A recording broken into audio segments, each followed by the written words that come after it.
Hello guys, in this video tutorial I want to teach you Microsoft Excel 2024.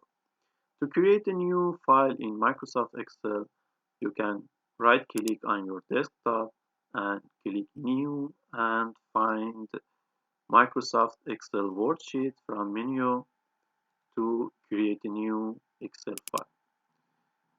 Okay, another way to open Microsoft Excel is from Start menu. You can click Start menu and open Excel from Pin application or search for Microsoft Excel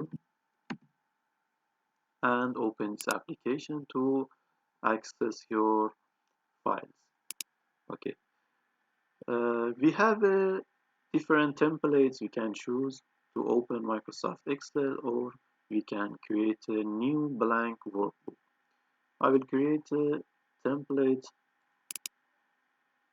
for you, for example, this template, and you can see uh, this template, or you can create a new blank workbook.